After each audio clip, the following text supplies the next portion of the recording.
کوئی بہت مشہور ایکٹر تھے جن کا 40 سال کی ایج میں ہارٹ اٹیک سے ان کی ڈیتھ ہوئی. انڈیا میں جو بعض لوگ ہیں جو شوبز کی دنیا سے جن کا تعلق رہا ہے ان سے میں نے رابطہ کیا, ڈیٹیل معلوم کی, تو جو حالات سامنے آئے کہ بھئی ایک شخص ہے, نوجوان ہے, بالکل ینگ ہے, بہت زیادہ فٹنس کا خیال کرتا ہے, اس کی فلمیں بڑی ہٹ جا رہی ہیں اور سینے میں پین ہوتا ہے اور پین کی کوئی وجہ سمجھ میں نہیں آتی.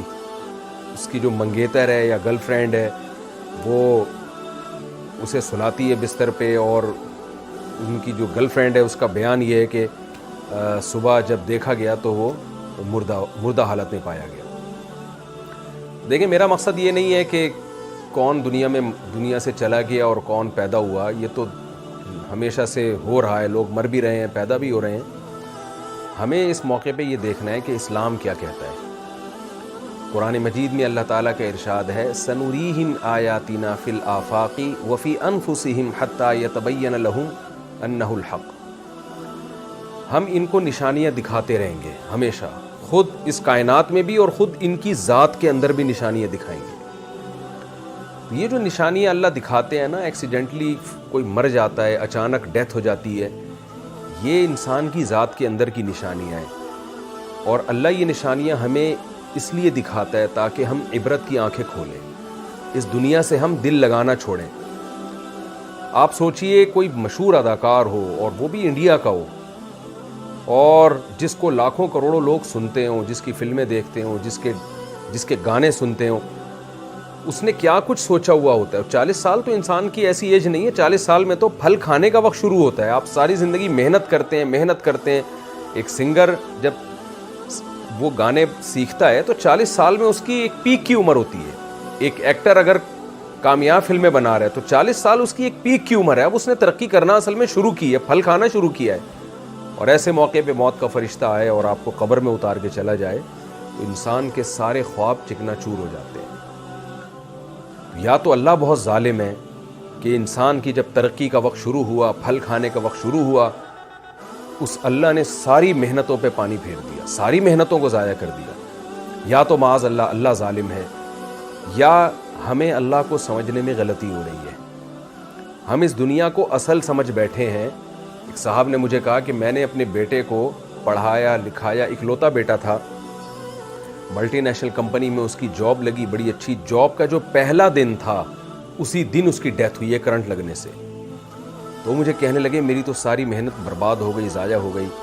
میں نے ان سے کہا آپ نے اگر اپنے بچے کو آخرت کے لیے پڑھایا تھا, کہ میں اپنے بچے کو اس لیے پڑھا رہا ہوں کہ اللہ راضی ہو جائے.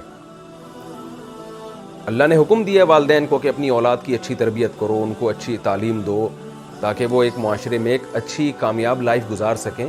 اگر آپ نے اللہ کا حکم سمجھ کے اپنے بچے پر یہ سب کچھ خرچ کیا تھا تو بچہ اگر مر بھی گیا, اللہ کے ہاں آپ کا اجر ضائع نہیں ہوا ہے. اللہ آپ کو قیامت کے دن اس کا اجر دے گا. رسول اللہ صلی اللہ علیہ وسلم نے فرمایا تم اپنی زوجہ کو جو کھلاتے ہو ایک لقمے پہ تمہیں اجر ملتا ہے. تو آپ اپنی اولاد کو, اپنے بیوی بچوں کو, اپنے ریلیٹیوز کو, جو بھی خدمت کر رہے ہیں آپ ان کی, اگر آپ اللہ کے لیے کر رہے ہیں اس پہ آپ کو اجر ملے گا. قرآن مجید میں اللہ تعالیٰ کا ارشاد ہے, انما نطعمکم لوجہ اللہ لا نرید منکم جزاء ولا شکورا, کہ ہمارے نیک لوگ جب غریبوں کو کھلاتے ہیں تو ان سے کہتے ہیں ہم تمہیں خوش کرنے کے لیے نہیں کھلا رہے, ہم تمہیں اس خدا کو خوش کرنے کے لیے کھلا رہے ہیں جس خدا نے ہمیں پیدا کیا, اور اس لیے نہیں کھلا رہے کہ تم ہمیں شکریہ ادا کرو. لا نرید منکم جزاء ولا شکورا, ہم تم سے اس کا بدلہ نہیں مانگتے, شکریہ تھینک یو بھی نہیں کہنا ہے تم نے, ہم تمہیں اس لیے کھلا رہے ہیں کہ کل ایک دن آئے گا قیامت کا جس دن ہمیں عدالت کے کٹہرے میں کھڑا ہونا ہے, اپنے اعمال کا اللہ کے سامنے حساب دینا ہے. اس دن ہم اپنا یہ عمل اللہ کے سامنے پیش کر سکتے ہیں کہ اللہ ہم نے بھوکوں کو کھلایا تھا. تو بڑی سے بڑی نیکی اگر اللہ کے لیے کی جائے تو موت کے بعد وہ محفوظ ہو جاتی ہے, موت کی وجہ سے وہ اجر آپ کا ضائع نہیں ہوتا. اور بڑے سے بڑا نیک کام اگر اللہ کے لیے نہیں کیا, آپ نے دنیا کے لیے کیا ہے, تو موت ان تمام کاموں پہ پانی پھیر دیتی ہے اور بتاتی ہے کہ جس کے لیے آپ نے کیا تھا وہ آپ کو قبر میں پھینک کے یا لکڑیوں میں جلا کے چلے جائیں گے, اور آگے کی منزل میں وہ آپ کے کام آنے والے نہیں. شوبز کی دنیا سے جو لوگ تعلق رکھتے ہیں, ظاہر ہے وہ یہ سب کچھ اللہ کے لیے نہیں کر رہے ہوتے کیونکہ دنیا کے کسی مذہب میں، نہ ہندو مذہب میں، نہ اسلام میں، نہ عیسائیت میں، نہ یہودیت میں، کسی مذہب میں بھی شوبز کی دنیا میں آج کل جو کچھ ہو رہا ہے اس کا کوئی حصہ نہیں۔ آپ نے کبھی کسی ہندو سے نہیں سنا ہوگا، ہندو پنڈت سے، کہ وہ یہ کہہ رہا ہو کہ ناچ گانوں سے اور اس طرح فلمیں بنا کے، ڈرامے بنا کے معاشرے میں بے حیائی کو پروموٹ کرنے سے بھگوان خوش ہوتا ہے۔ کبھی کسی ہندو سے بھی نہیں سنا ہوگا، کبھی کسی عیسائی سے نہیں سنا ہوگا کہ اللہ خوش ہوتا ہے، خدا خوش ہوتا ہے ایسے کاموں سے، کبھی کسی مسلمان سے نہیں سنا ہوگا، مسلمان اسکالر سے نہیں سنا ہوگا، عالم سے نہیں سنا ہوگا کہ ناچ گانوں میں اور اس طرح جس طرح آج کل فلموں میں لڑکیاں اپنے آپ کو ایکسپوز کر رہی ہیں اور جس طرح جو کچھ بے ہودگی معاشرے میں ان فلموں کے ذریعے پھیلائی گئی ہے، ایک خاندانی نظام ہمارا پورا تباہ ہو کے رہ گیا۔ یہ سب کچھ سے اللہ راضی ہوتا ہے، کبھی کسی مسلم اسکالر سے آپ نے نہیں سنا ہوگا۔ ساری دنیا کے تمام مذاہب ایک بات پر متفق ہیں کہ خدا بے حیائی کو پسند نہیں کرتا۔ تو شوبز کی دنیا میں جو لوگ بھی تعلق رکھتے ہیں انہیں یہ تو ذہن میں رکھ لینا چاہیے کہ آپ کے اس عمل کا آخرت میں اللہ کے ہاں کوئی حصہ نہیں ہے۔ دنیا آپ کے اس عمل سے خوش ہوتی ہے اور دنیا میں آپ کو اس کا بدلہ مل جاتا ہے، عزت کی صورت میں اور شہرت کی صورت میں، لیکن آنکھ بند ہوتے ہی آپ کی عزت ورلڈ ٹریڈ سینٹر کی طرح زمین بوس ہو جاتی ہے اور آپ کی ساری عزت ایک سیکنڈ میں، عزت بھی، دولت بھی، شہرت بھی ایک سیکنڈ میں ختم ہو جاتی ہے۔ تو کیوں نہ ایسے راستے کو اختیار کیا جائے جو موت کے بعد بھی چلتا رہے۔ رسول اللہ صلی اللہ علیہ وسلم نے فرمایا کہ جس نے درخت لگایا، دیکھیں میں دو حدیثیں پیش کرتا ہوں آپ کے سامنے۔ ایک طرف حدیث میں آتا ہے ایک صحابی درخت لگا رہے تھے، آپ نے فرمایا یہ تو کئی سال کے بعد پھل دے گا، تمہیں کیا معلوم کہ تم اس وقت تک زندہ بھی رہو گے کہ نہیں رہو گے؟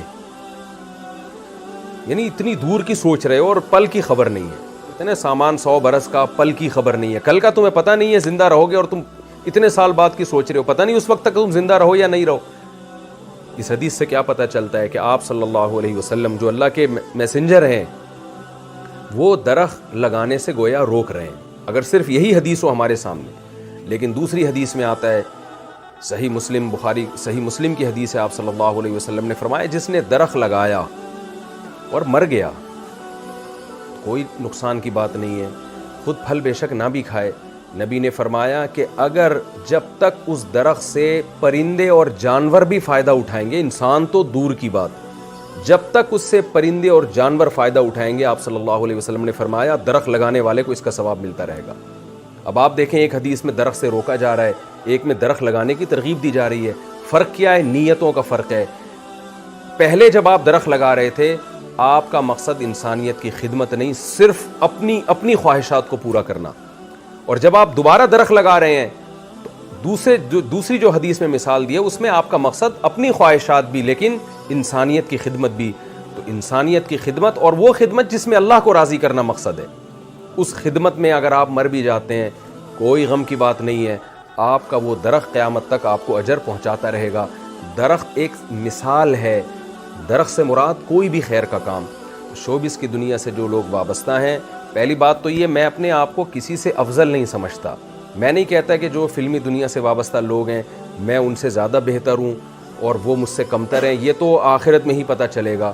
اعمال کا مدار انسان کے خاتمے پر ہوتا ہے، آخر وقت اس کا کیسا گزرتا ہے، ہم میں سے کوئی کسی کے بارے میں دعوے نہیں کر سکتا، لیکن ان واقعات سے مجھے بھی عبرت حاصل کرنی چاہیے، آپ لوگوں کو بھی، کہ یہ دنیا ہے، کیسے ایک شخص ترقی کی انتہا کو پہنچتا ہے اور ابھی پھل کھانے کا وقت آتا ہے لیکن موت اسے پچھاڑ دیتی ہے، موت سے کوئی نہیں لڑ سکتا اور اسے قبر کے گڑھے میں اتار دیتی ہے، اسے لکڑیوں میں جلوا دیتی ہے اور اس کا سارا کیریئر 2 منٹ کے اندر زیرو ہو جاتا ہے۔ تو ایسے راستے کو ہمیں اختیار کرنا چاہیے کہ جس میں موت کے بعد بھی ہمارا سلسلہ چلتا رہے، وہ راستہ ہے جس سے خدا خوش ہوتا ہے۔ انسان تو دیکھیں زنا سے بھی خوش ہوتا ہے، انسان تو بدکاری سے، آپ چوری کر کے لا کے کسی کو پیسے دینا شروع کر دیں، جس کو آپ دیں گے وہ خوش ہوگا اس سے، لیکن برائی کو کبھی بھی معاشرے میں اس کی حوصلہ افزائی نہیں کی جا سکتی کہ لوگ اس سے خوش ہو رہے ہیں۔ آپ شراب کی دکانیں بند کر دیں، بہت سے لوگ ناراض ہوں گے آپ سے، لیکن خدا خوش ہوگا۔ تو ہمیں سب سے پہلے یہ دیکھنا ہے کہ خدا کن کاموں سے خوش ہوتا ہے، خدا کے کسی سے مفاد نہیں ہے، لہذا خدا انہی کاموں سے خوش ہوتا ہے جس میں انسانیت کا مفاد ہو۔ لوگ کہتے ہیں نا کہ اسمبلیوں میں بیٹھے ہوئے لوگ شراب کو اللیگل کیوں قرار نہیں دیتے، بھائی وہ کیسے اللیگل قرار دیں گے جو خود شراب پی رہے ہوں؟ انسان جب قانون بناتا ہے اپنے مفاد کو دیکھ کے بناتا ہے کہ میرے مجھ پر زد نہ پڑے. خدا جب قانون سازی کرتا ہے وہ تمام انسانوں کو ایک نظر سے دیکھتا ہے. جس خدا نے یعنی قانون سازی کی ہے اس خدا نے شراب کو بھی حرام قرار دیا. اس خدا نے کہا ان اللہ لا یامر بالفحشاء، وہ بے حیائی کو پسند نہیں کرتا، کیونکہ بے حیائی میں ہمارا خاندانی نظام تباہ و برباد ہوتا ہے. عورت کو لوگ بیوی بنا کے عزت کے ساتھ گھر لانے کے لیے تیار نہیں ہوتے، گرل فرینڈ بناتے ہیں، اس سے اپنی خواہش پوری کرتے ہیں، اور جب وہ استعمال کے قابل نہ رہے تو ٹیشو پیپر کی طرح اس کو نظر انداز کر دیا جاتا ہے، پھینک دیا جاتا ہے. تو اس میں عورت کا استحصال ہے. اور جب بے حیائی معاشرے میں نہیں ہوتی تو مرد عورت کو عزت کے ساتھ بیوی بنا کے لے کر آتا ہے، اس کے حقوق ادا کرتا ہے. شوبز کی دنیا سے جو وابستہ لوگ ہیں اور جس طرح سے ہمارے معاشرے میں ڈراموں اور فلموں کو فروغ دیا جا رہا ہے، اس سے معاشرے میں بے حیائی پھیل رہی ہے، اس سے معاشرے میں خیر نہیں پھیل رہی، اس سے فیملی سسٹم، خاندانی نظام تباہ و برباد ہو رہا ہے. تو اس لیے خاص طور پر شوبز کی دنیا سے وابستہ لوگ، ان کو عبرت حاصل کرنی چاہیے ان واقعات سے. کہ اب آپ بتائیے، ایک آدمی نے اپنی فٹنس کا بے انتہا خیال کیا. میں نے جو انڈیا میں بعض جن سے میری سلام دعا ہے، شوبز کی دنیا سے وابستہ رہے ہیں وہ لوگ، ان سے میں نے پوچھا، انہوں نے بتایا کہ یہ روزانہ ایکسرسائز کیا کرتے تھے، بہت زیادہ، یعنی ایک مثالی ان کی جو فٹنس تھی ایک مثالی تھی. کہیں سے بھی کوئی دور دور سے بھی یہ نہیں کہہ سکتا تھا کہ یہ شخص کوئی ہارٹ پیشنٹ ہو سکتا ہے. لیکن دیکھیں کیسے موت نے آ کے پنجے گاڑے ہیں اور سنبھلنے کا موقع نہیں دیا، اور کیسے موت نے جو ہے پچھاڑا ہے. کوئی بھی نہیں لڑ سکتا موت سے. یہ باتیں ہوتی ہیں کہ میں زندگی سے، میں موت سے لڑ رہا ہوں اور میں یوں کر لوں گا، میں یوں کر لوں گا. ہم سب اللہ کے ہاتھ میں غلام ہیں. ہماری باڈی پہ ہماری مرضی نہیں چلتی، اس خدا کی مرضی چلے گی جس نے ہمیں بنایا اور پیدا کرتے ہی ماں کی چھاتیوں میں دودھ پیدا کر کے بتا دیا کہ جو پیدا کرنے والا ہے وہ غافل نہیں ہے. یہ سارے کام آٹومیٹک نہیں ہو رہے، ایک کوئی اتفاق سے نہیں ہو رہے ہیں. ادھر بچہ پیدا ہوتا ہے، ادھر ماں کی چھاتیوں میں دودھ آتا ہے. یہ اس کی علامت ہے. دیکھیں پہلے ماں روٹی کھا رہی ہے، کچھ نہیں بن رہا، خون بن رہا ہے. جیسے ہی بچہ پیدا ہوا روٹی کھانے سے دودھ بننا شروع ہو گیا. تو یہ اس کی علامت ہے کوئی ہے پیدا کرنے والا، وہ غافل نہیں ہے تم سے. تو ہمیں اس کی طرف توجہ کرنے کی ضرورت ہے، چاہے شوبز کی دنیا سے وابستہ لوگ ہوں یا اس کے علاوہ بھی. مجھے اس موقع پر عبرت حاصل کرنی چاہیے کہ میں خدا کو راضی کرنے کے لیے کیا کر رہا ہوں. آپ کو عبرت حاصل کرنی چاہیے، کل آج ان کے ساتھ یہ ہوا، کل میرے اور آپ کے ساتھ بھی ہو سکتا ہے. یہ جتنے لوگ جو قبرستان میں دفن ہیں، ان میں کوئی بھی اپنی مرضی سے نہیں مرا ہوتا، سوائے ان لوگوں کے جنہوں نے خودکشیاں کی ہوتی ہیں. باقی سارے کوئی بھی اپنی مرضی سے نہیں مرا ہوتا. ایسے حادثات ہو جاتے ہیں، ایسی بیماریاں آتی ہیں جو ہم نہیں چاہتے آئیں، لیکن آتی ہیں وہ بیماریاں. اور ہمیں فطرت یہ بتا رہی ہوتی ہے کہ تم پر تمہاری مرضی نہیں چلتی، بنانے والے کی مرضی چلتی ہے.